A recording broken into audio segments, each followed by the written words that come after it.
Hey, this is Carl Franklin. Richard and I recorded this show in front of a live audience at Ketofest Downunder, but the recording was lost. However, we discovered that another recording was made on a portable device at the back of the room. We wrestled with whether or not to publish it. It doesn't sound good at all, but in the end, we decided the content was too good not to publish. So, with our apologies for the bad sound quality, we present this episode of Two Keto Dudes live from Ketofest Downunder.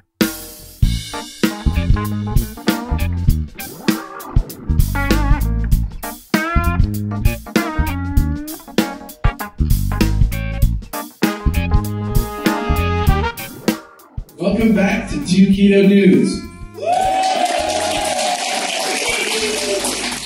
This is Carl Franklin from Connecticut in the United States. Yeah, but you're not in Connecticut, are you? No, I'm not. You're in Canberra, Australia. That's right. And we're here at Ketofest Downunder with a big throng. Yeah, we had a good day. We did. It was a great day. Yeah, we'll talk about that a little bit more. But I first want to tell you that in February 2016, I put myself on a ketogenic diet to take control of my metabolism. And in just 2.5 months, I managed to reverse all my markers of type 2 diabetes with diet alone. As of now, I'm 80 pounds lighter with no signs of diabetes or heart disease. Hi, I'm Richard Morris in Canberra, Australia.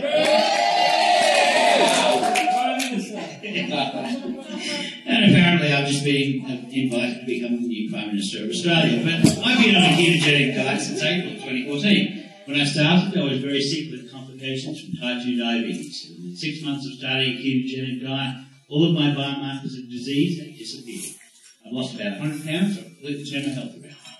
And this show is a document of our experiences thriving for years in nutritional ketosis.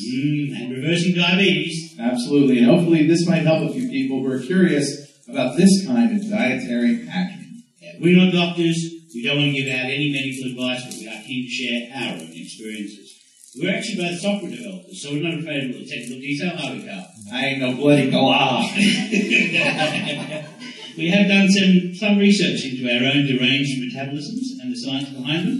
We share studies that we found in the show notes. And it'll probably work out pretty quickly that we're both foodies. Well, not today, I'm full. Yeah. Got the ketoitis. Yeah, I got the ketoitis. Well, anyway, we love to cook and we love to eat. In every episode we share a keto recipe. That cannot be ignored. They cannot be ignored. That's right, not today. So let's start podcast number 135, live from Ketofest Downunder with Paul Mason. Heard you say you're due for a little. So, Richard, do we have any apologies or corrections from last week's show? Last week's show was number 134 with Nadia Pataguana, ketogenic naturopath. The only apology I have is for the car noise. I live kind of close to the Jindera Highway. Oh, yeah. And so I apologise for the cars going past. We're recording now. That's all right. We did give them a release. So yeah. Well, let's revisit what a ketogenic diet is. A ketogenic diet is one that puts you in a state of ketosis where you're burning fat for energy rather than glucose. And one surefire way to do that is to reduce your carbohydrates to 20 grams a day or less. To use moderate protein, we used 1 to 1.5 grams of protein for every kilogram of lean body mass that we have. And all of our energy we get from fat. I know all the bits. They do. I know. It's an audience, great audience. Well, it's either the fat that's on your plate or the fat. Now, Krispy Kreme donut. Jack, there you go. That's right. So, if you're just starting, listen to our Starting Keto show at start.2keto.com. That'll fill you in. Come on back when you're done. So, buddy, how was your week? It was awesome. We had a Ketofest down under in Australia. This is the first time we've gone international with Ketofest. Yeah. So very proud to do it in my own hometown. So Yeah. That was awesome. I've had no sleep last night, so I'm running on fumes. Yeah, and then this is the last event of the day, and so it's done. Yeah. So basically, we go home from here, pack up, kick back, and do a little post-mortem, and it's going to be good. Yeah. But we just recorded the intro-outro for last week's show just a couple of nights ago on your back porch. So not a lot has changed. No. Yeah. How's your week? What do you think about Ketofest? I thought it was great. You had the genuine Ketofest experience? Yeah, absolutely. What do you guys think? Yeah. And they got truffle ice cream. Yeah, that's true. That is the truffle ice cream talking. Yeah, right. No, it was awesome. And it was also great because you did most of the work. Well, okay, we'll see how you go next year in the USA. Yeah, it's just going to keep getting bigger. It's great. Well, let's give away some swag. Sure. Every week we pick a lucky winner from members of our 2 Keto fan club. Today, that was no different. We're giving away a treasure trove of stuff from vendors we like, all of which you can find at fanclub.2keto.com. We also need to mention a caveat. Most of our vendors can only ship inside the US. So, if we happen to pick up somebody outside the US, we'll find something to send you, but it probably won't be the treasure trove.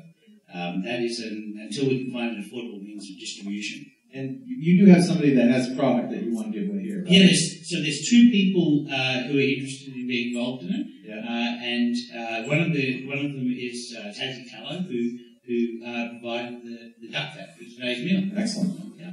Excellent. Mm-hmm. Well, anyway, we need to pick a winner. Yeah, so who was our winner this week? Today's winner is Peter Swarovski. Peter, a round of applause.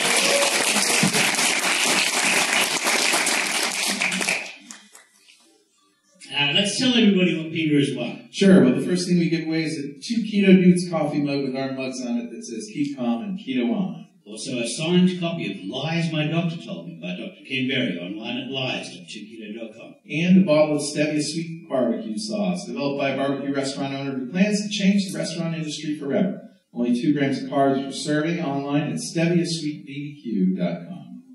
And a cheese-making kit from Wine & Way. Pam Zorn, who gave everybody at Ketofest in the US a kit so that they can make their own fresh mozzarella. That's online at wineandwhey.com. That's WINEANDWHEY.com.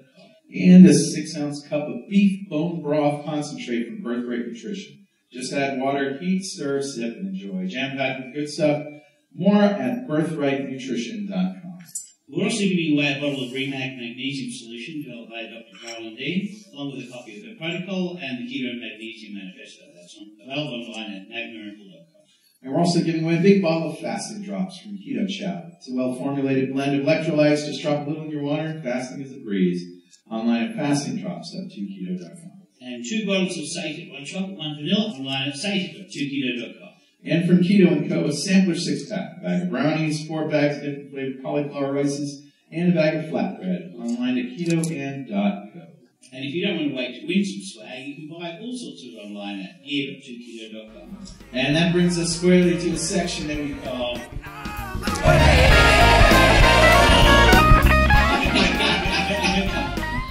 in surround sound. In surround sound. So we're actually getting mail from the audience today. That's right. So we're just going to field a few questions.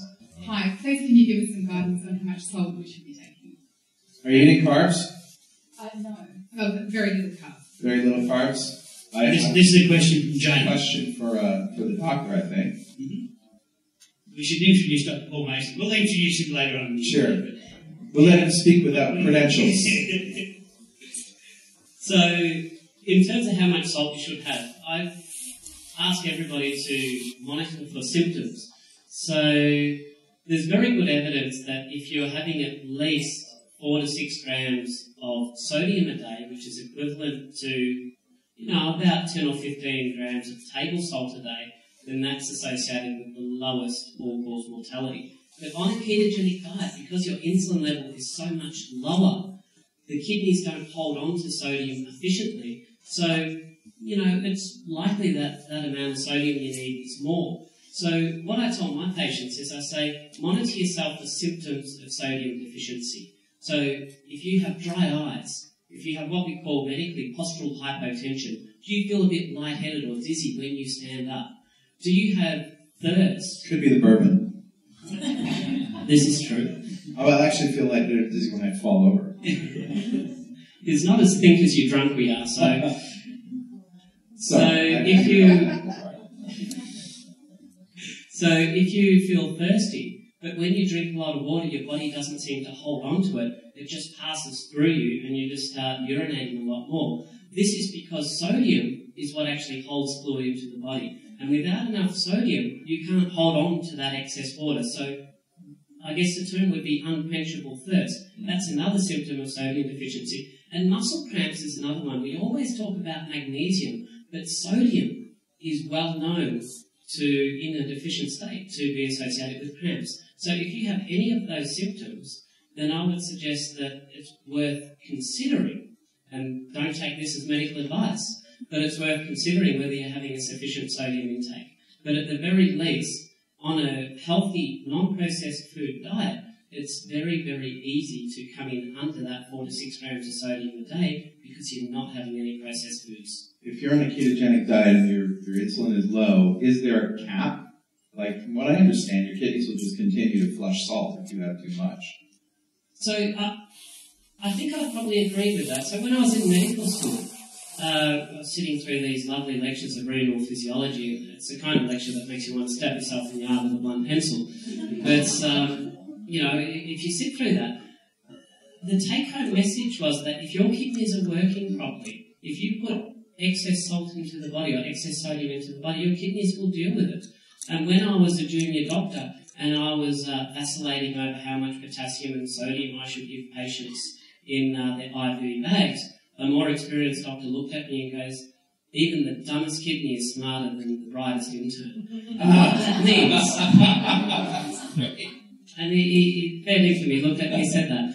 And that's actually true. So the body will regulate salt relatively efficiently. If you put too much in and you're not hyperinsulinemic, that's if you have normal insulin levels, then your kidneys will deal with it. If you're diabetic, high insulin levels, all bets are off. All right, I'm going to go down into the audience for another question. Who's got a question? Anybody? Anyway, all right, here we go. Hi, my name is Nico. Just one question about the glucose, blood glucose levels in the morning. Why are they often very much higher than the evening ones? Great question. I'm happy to take a stab at that, and then we'll let Paul tell you exactly what it means. So over the night, your body is going into a lower energy state, and so it's at the beginning of the morning when you need to start waking up. From an evolutionary perspective, you needed to wake up to be alert because you needed to watch out for saber-tooth tiger. Your body would make all these hormones that would fight or flight hormones that would get you up quickly and cause and basically to wake up and get you up quickly. And also basically causes you to make glucose. So it's part of just getting ready for the day. Your body is going to make extra amount of glucose just to get you started. Out of the park, I think, Richard, that's exactly the case. We call it the dawn phenomenon. So we see that this what we call diurnal, which means across the 24-hour period, there's always a spike in blood glucose in the morning, and it's due to this hormone called cortisol. It's natural to have a bit of a surge of that in the morning just as you're waking up. And that's why fasting blood glucose is a measurement that I really don't place that much value in. So this is looking what's happening to your metabolism in the resting state. So as somebody said, it's the difference between looking at a car idling and looking at a car driving down the highway. I've heard that before. So you've got to do this, put the sugar into the system. Looking at a fasting glucose that may or may not be up because of other hormonal inputs, it's just not that useful. There you go. Richard, do you want to introduce Paul? Yeah. Actually, now what we're going to do is go to our formal interview. We've already kind of introduced Paul Mason. I actually met Paul at a low carb Downunder event in Sydney, I think 6 months or 8 months ago. And both of us are kind of on the spectrum, and both of us are fascinated by similar things, really fascinated by them together, and so we ended up going down rabbit holes. It was a conversation which went on and on and on and on. That's great. And Didn't see that one coming. Well, Paul, I don't have a bio to read, so why don't you give everybody your credentials and tell us, your short story. Well, so I'm a sports and exercise medicine physician, and I've also got degrees in physiotherapy and a master's in occupational health. So I've been, when I was a physio, I started my training back in the 90s. So I've been, purportedly giving health advice for a long period of time, and I started out, obviously, sticking with the low-fat dogma, as it were, and I guess I've recanted over the last 20 years or so since then. And I actually came to the high-fat, low-carb camp, I guess, for personal reasons, because at one stage I had metabolic syndrome. Now, if you have a look at what metabolic syndrome is, it's actually 5 features. And if you have 3 of those, you'll be diagnosed, and it relates to blood sugar levels and triglycerides and blood pressure and a few of these other things. But basically, I met the diagnostic criteria, and I'm a bit of a type A personality. I used to exercise a lot.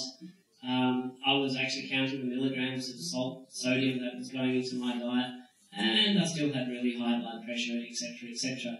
So I came across a journal editorial in a British Journal of Sports Medicine one day. It was actually authored by Professor Timothy Noakes and Dr. Peter Bruckner, who I count as a good friend. And I read that and I thought, these guys are smart, they know what they're on about. But this article's a bit of bollocks. And let me interpret that for our American audience. That means but we try and nuance it a wee bit there, Carl. We go with that. So anyway, I had a look at the references, and wouldn't you know it, everything stacked up. So over the next couple of days, it was only in the space of a couple of days, I said, I'm going to give this thing a crack. And that was 7 or 8 years ago, and I've never looked back. And I started practicing it with my patients, and as Richard knows, I run a metabolic clinic, and we just get some get-out-of-town ridiculous results. And it's incredibly satisfying as a doctor to be able to turn people's lives around, have people lose 30, 40, 50, 60 kilograms and more. The biggest weight loss I've had in a patient is 104 kilograms, wow. Which, you do the math, that's 220-something pounds. Yeah. So for the Carl's crew. Yeah, absolutely. So, first of all, what did you think of this event? This is fantastic. This is where I need to be. I'm probably leaning a bit towards academia more than I should, and I love statistics and I love science, but that doesn't get the message out in the same way that this does. This is living it. This is food demonstrations, and you won't know from the podcast, but Richard had a lovely handmade orange hat today, and while he was doing his little chef demonstration, there's been some great talks, there's been some just a nice little bit of banter, and this is all about the keto lifestyle, and I think this is going to do more for getting the message out there, and the podcast especially, than any amount of academic diatribe that I could ever possibly give. Yeah, thank you. We spend a lot of effort trying to craft a community, and that includes a Ketofest as well. I mean, our goal is really not so much to put on all the Ketofest ourselves, but to show people how it's done and to get Ketofest happening all over the world. Because anyone can run a conference, and as you said, there's lots of academic dry papers that deliver conferences, but somebody being able to have a community experience like this is just off the hook. Being able to go to a place and know that the food that you eat won't damage you. Right. You can trust it. Yeah. And the way that you guys communicate is just fantastic. So, I mean, one thing I learned probably not long enough ago was that you can bore somebody with any amount of statistics, but if you give them a story and give them a narrative and something they can relate to, it makes it real. And you've both had incredible experiences where you've been able to reverse serious health condition that, let's be honest, would have killed both of you. That's right. And that resonates powerfully.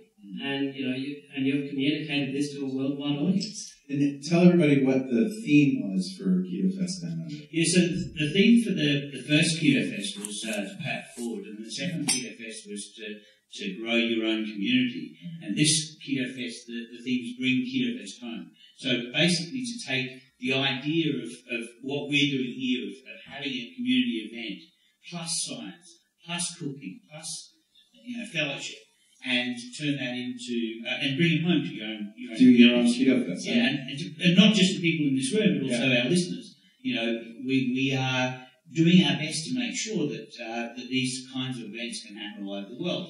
Every time we announce a Ketofest, and it goes out on Facebook, without fail, come to Flagstaff, Arizona. Come to the Galapagos Islands. So everybody wants a Ketofest, and on our response is always the same. Go for it. Make it happen. That's not our job. Our job is for us to do it in our communities. You know the people in your community that you can use and count on to make it happen. We can't do that. We can't drop ship Ketofest into a community and make it work. There have to be people there with a relationship. But we can certainly help you with the pitfalls that we certainly encounter, etc. Anyway, I digress. We digress because we like talking about Ketofest. But back to Paul Mason, I actually visited Paul in his rooms in Sydney a couple of weeks, 3 weeks ago, and he examined me, and he had me do some blood tests, and I actually went through the experience of what it's like to be a patient of Paul's, and he has GPs from all over the region, sort of recommending their patients to go see him to treat their metabolic disease. So that must be really a great thing to have people identify the fact that, hey, this guy is really having some results, and we need to get our patients to him. It really is. It's really heartwarming to see that there are some very open-minded health professionals out there who see the results in patients when they go on a keto diet, and say, well, maybe acknowledging that they don't necessarily have that experience or expertise themselves, but they're open-minded enough to send the patients on, and it really is benefiting the patients. And I've got a nice little waiting list, so I'm only one doctor.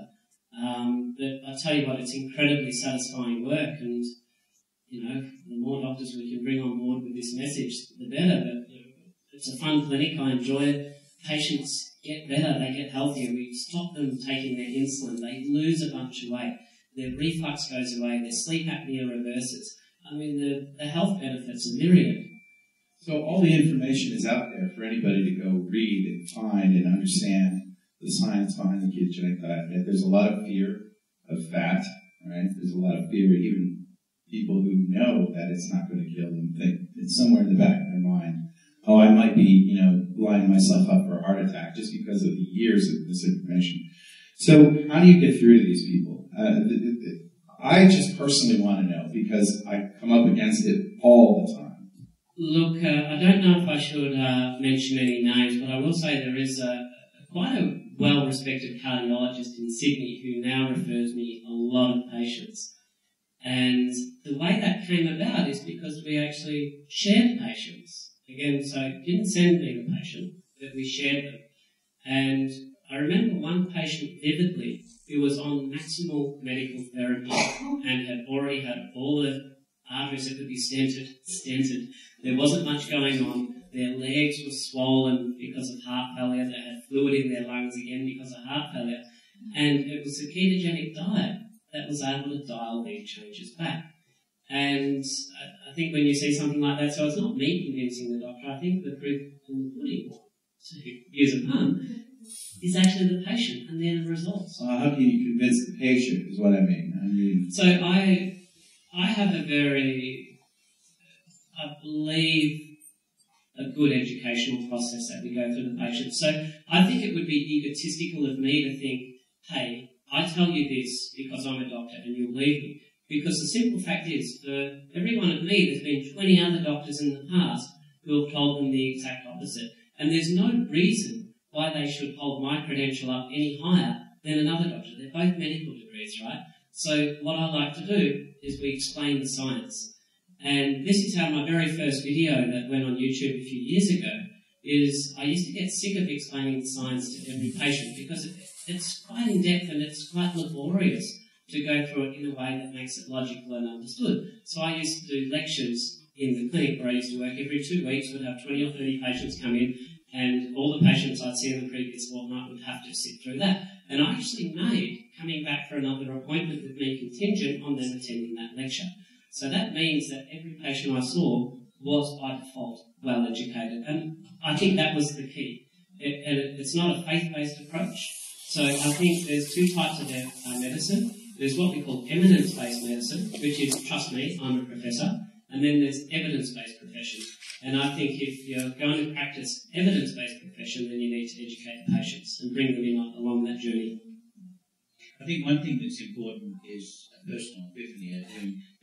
For both doctors who've gone low carb, as you did, I mean, it was your own metabolic syndrome that gave you the opportunity to recognise this for what it is, and that will strengthen your resolve. The Labour leader in the UK has just come out and said that he's gone low carb. He's lost an amazing amount of weight and reversed his diabetes, and the press even put the word reversed in scare quotes. Right. You know, of course they did.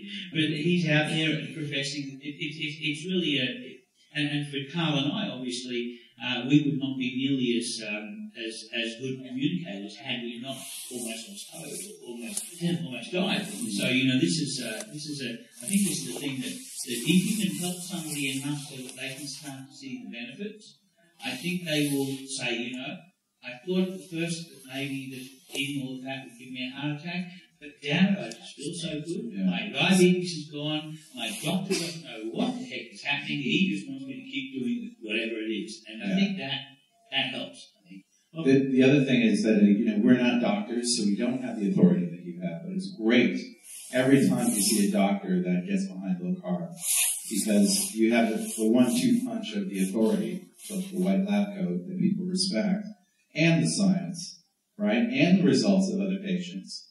And that's great. It's very difficult for a guy like me, especially who's still obese, to convince somebody to go on a ketogenic diet.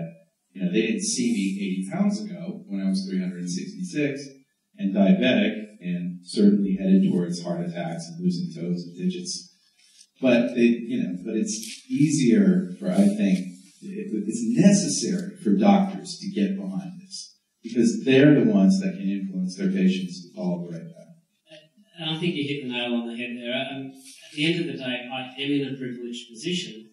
Having an MBBS or an MD, as you guys would say, it does give me a little bit of extra authority. Now, it doesn't mean that I know him, but in the eyes of a lot of the public, it gives me that credibility. But probably just on the topic of other doctors coming around, I think it's probably worth mentioning Dr. Jerome Scher. So he's actually my partner in the clinic at Low Carb Doctors. Yeah. And so he didn't actually have a personal health epiphany, which I think makes his story even more interesting. He actually was just convinced based on the science. Now, effectively, so he's an orthopedic surgeon, and he actually used to see a lot of patients who wanted surgery, wanted knee replacements and the like, but he thought, they don't need this operation. If they could just lose 50 kilograms or 20 kilograms or 10 kilograms, they may not need the knee operation. And he's actually part of the group practice, and it's a very good group practice where they try and follow the evidence. And a couple of the orthopaedic surgeons at that practice in the past have actually made a habit of referring every overweight patient to a conventional dietitian and then tracking their results. And the results they found after 1 year was zip. No effect. And then I actually assist him in surgery, and the surgery's long, we have time to chat. I used to chew his ear off about it a bit, and he finally rang me up one day and he goes, I'm sick of this. I'm seeing people who don't need operations because they're overweight, and one of two things happen. I tell them they need to lose weight, and they'll either go to your dietitian and fail, or they'll just go to another surgeon who'll do whatever operation it is without them losing weight. He goes, you're telling me about this diet that I'm a sports and exercise medicine physician, that you're putting athletes on, elite level athletes, up to Olympic level athletes, and you're getting good results. Would it work for them? And I said, of course it would. It would, this would be ideal. And to Daron's credit, he took the bull by the horns and said, right, I'm going to open up a clinic. All I have to do was turn up. He sorted out the clinic stuff. And so we started out as a weight loss clinic for arthritis. Our goal was not to reverse diabetes. That was just an unintended consequence. We were just wanting to stop people having unnecessary operations. And so about a third of patients that come through in terms of needing the operations or the like, they cancel their operation full stop. They don't need it. Unnecessary operation. And about another third of them, they're like, okay, I don't need it right now, I might have it in the future, but they postponed it. So, this is absolutely incredible. Now, I suspect that Daron's probably going to have to downsize his house. He's a remarkable man in many ways. Yeah. But keeps going on, he'll be living in a tent. Right.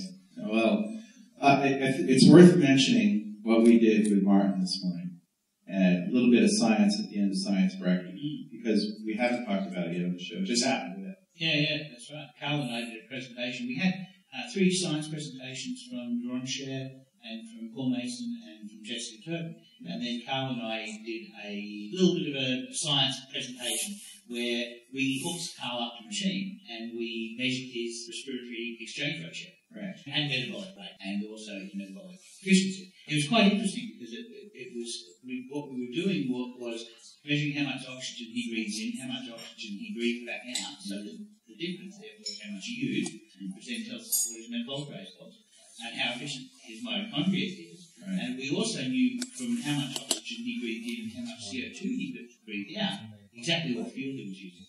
And so it was a fascinating experience because the guy who did the presentation, Martin, Francaise, been on the show before. He's been on the show before talking about innovation. This time around, he showed his results compared with Carl's, and we asked the audience, okay, who thinks that Carl is a better fat burner than Martin? And Carl's quite, if you don't mind me saying, quite a decent shorter. Yeah. Martin is less obese and taller. Yeah. And you can jump to the conclusion, well, Martin is obviously burning fat better than Carl.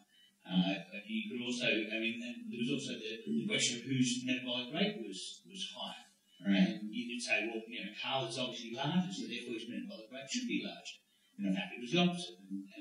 And who was most metabolically fit? You might say, well, the guy who's less obese is probably most metabolically fit. Well, coincidentally, Carl was more metabolically fit too. So it was an interesting experience, interesting opportunity to look at these metabolisms. What I really loved about it was that the people who didn't even need to understand the science, they understood the dichotomy. The dichotomy is what you see isn't always what's going on, and that I think that was a really valuable lesson for everybody. But I thought it was great, Martin. Thank you. Round of applause for Martin.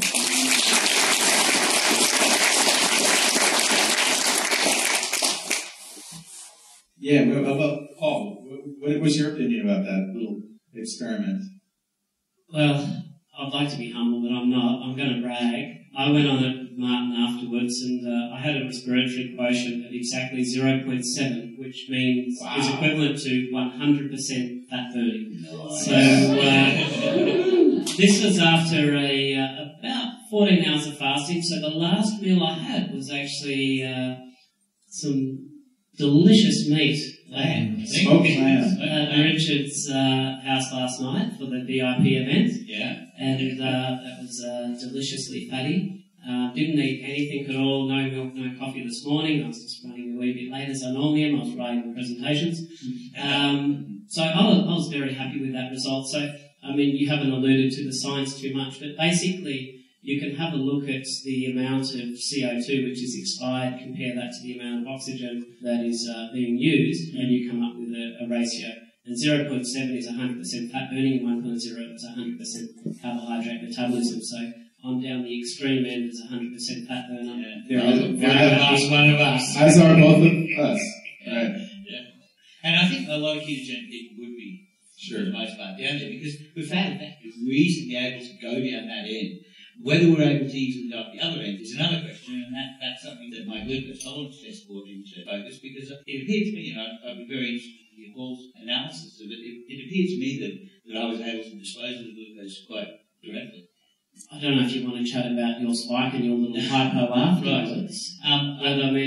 You had a very nice spike. It was very short-lived. It was very quick. So that does suggest that you're very carbohydrate. You deal with carbs quite well. So whether you were glycogen deplete beforehand or not, I suspect not, because we know that people on long-term ketogenic diets, they actually replenish the glycogen supplies, despite the prevailing belief that people on ketogenic diets are glycogen deplete. That's simply not true. Right. So, and that's one of the reasons I alluded to in the Q&A before of the science on the need to carb load before the craft test. I've done a lot of patients with carb loading and a lot of patients without carb loading, and quite honestly, there's not that much difference between the two. And if you do end up with a bit of an attenuated insulin response, then that's always pretty obvious, because you're measuring the insulin, you've got it in front of you. Yeah, it was an interesting experience for me, because there I was willfully eating glucose after 4 years of intentional not eating anything. Here's a question for you, Richard. So that felt like a god-awful amount of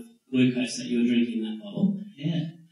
What equivalency with wheat bix? Now, do you guys know what we mean by wheat bix? Sure, yeah. Cereal, right? Yeah, little biscuits of We wheat. call shredded wheat. No, they're not sure. What's the equivalent? They're like pressed briquettes.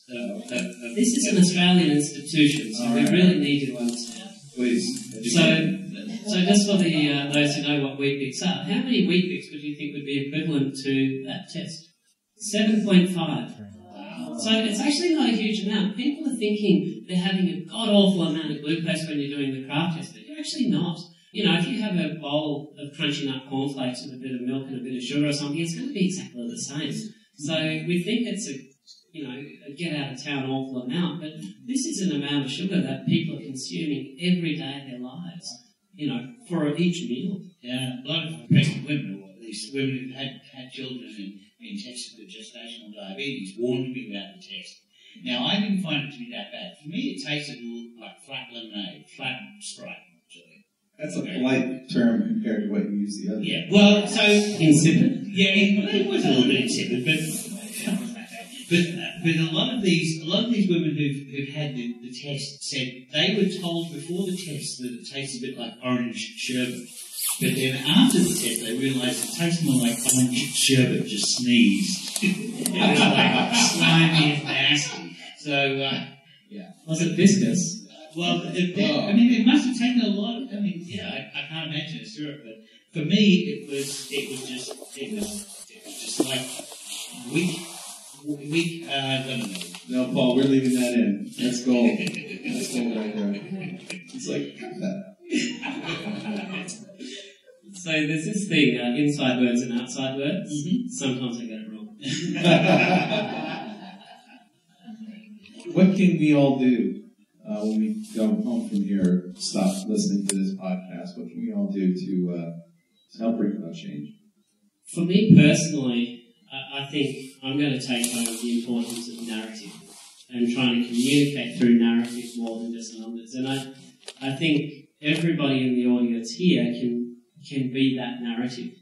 I'm booked out in my clinic because of word of mouth. Every patient who loses 20 kilograms, everybody in their life comes up and asks them, how did you do that? Now, sure, half of those people are not going to believe them when they said they lost their weight on a high-fat diet, but everybody can be their own walking billboard. And I think a lot of people are afraid to admit that they've actually lost their weight by being on a high-fat diet because they get such an incredulous response. And I think maybe embrace the message.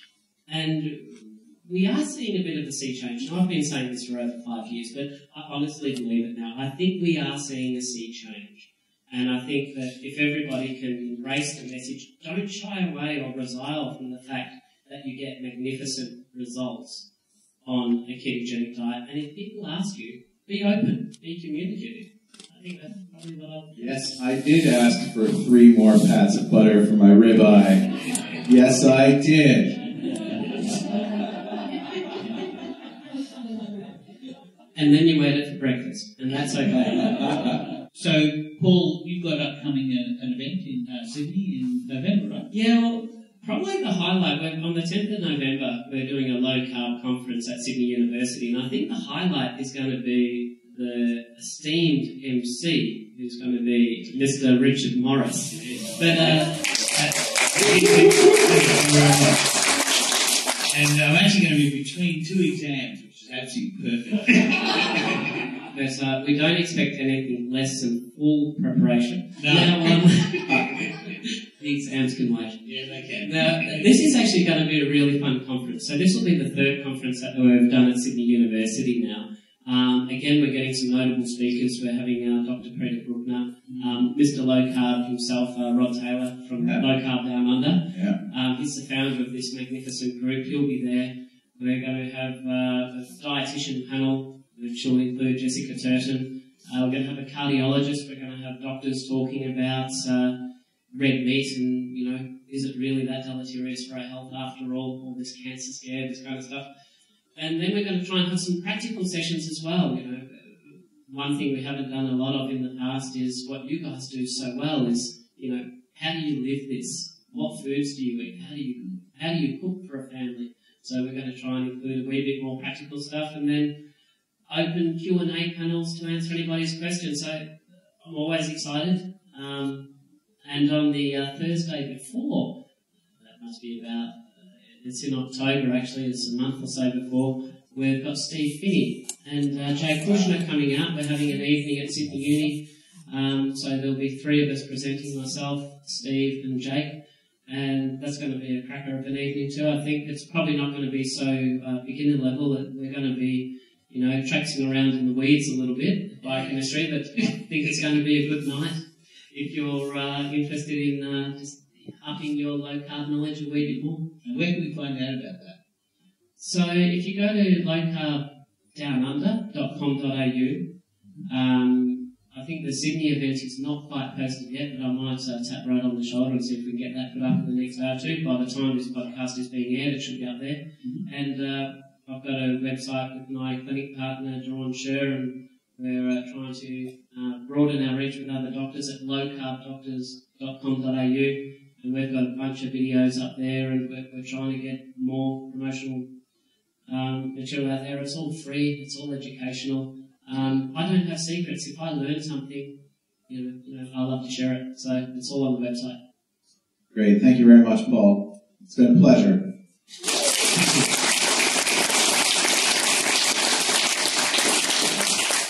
Well, buddy, are you hungry at all? I'm a little bit peckish. Actually, no, I've got the curse of keto. Yeah. I'm not hungry in the slightest. I'm not going to eat for like a week. I'm not going to eat for a week either, but, we have an obligation to share some... So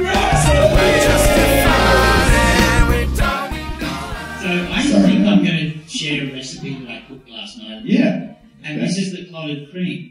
Now, I've shared a video of clotted cream before, but this was a recipe I cooked to basically make a dessert.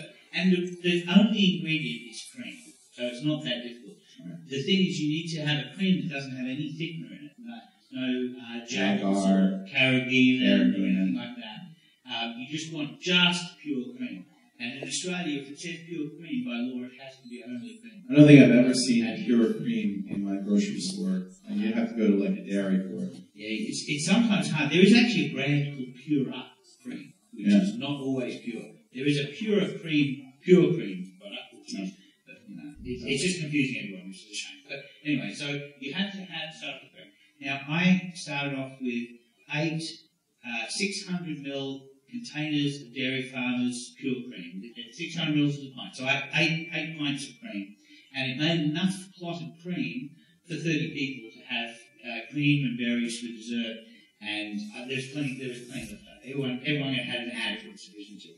Right. And so what you do for this is you need to find some hotel pans or some large aluminum pans that have got a fairly large surface area. Basically what you do is you're going to put it in the oven at 180 Fahrenheit or roughly 85 Celsius, and you're going to cook it for about 12 hours. And what happens, and it's a slow temperature, what happens is the fats go to the top, and then once it's cooked for 12 hours, you then let it go to room temperature, and then you put it in the fridge and leave it in the fridge for another 12 hours.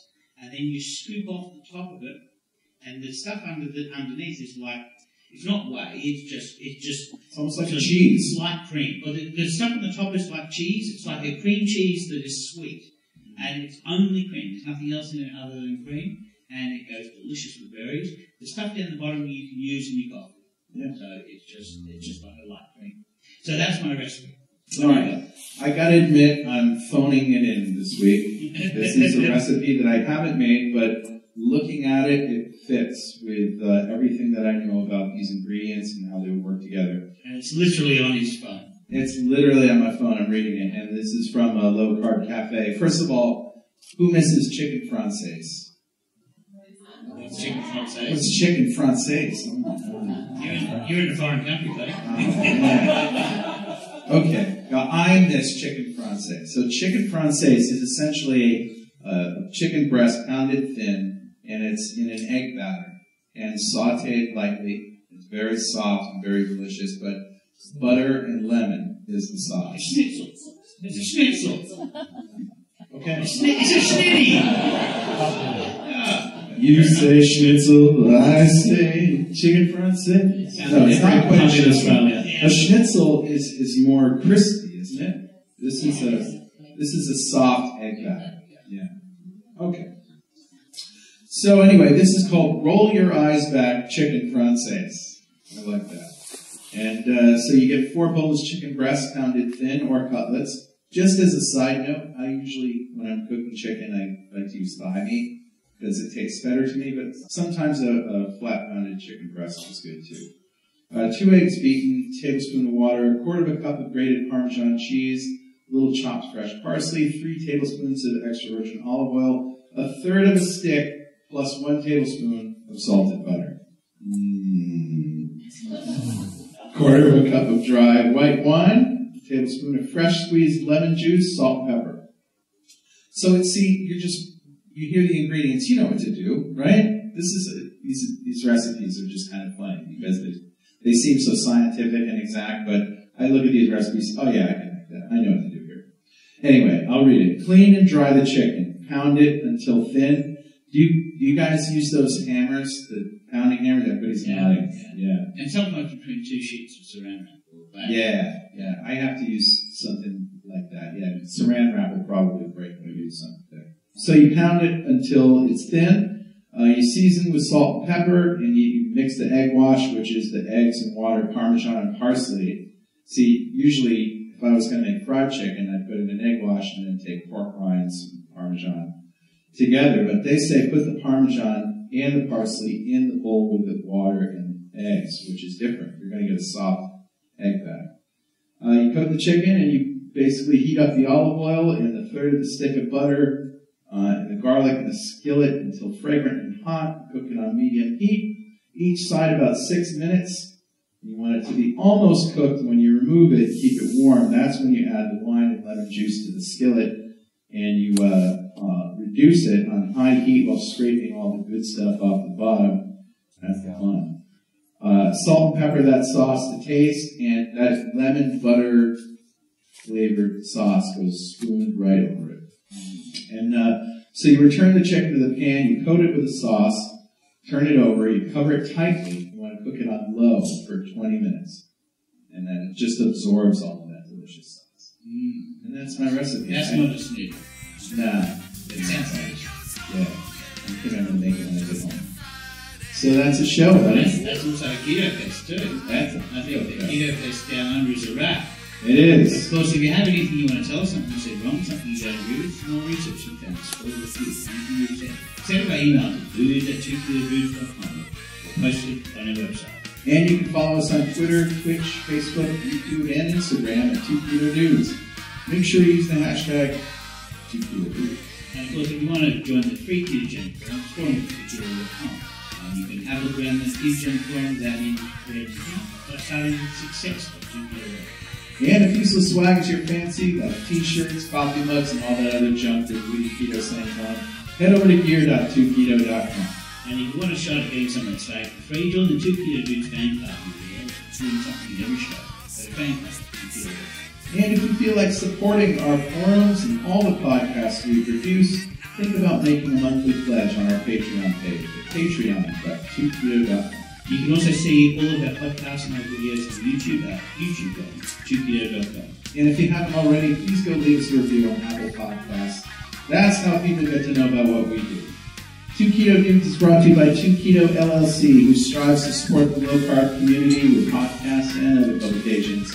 Ladies and gentlemen, keep calm and keto alive. See you next time on 2Keto Dudes.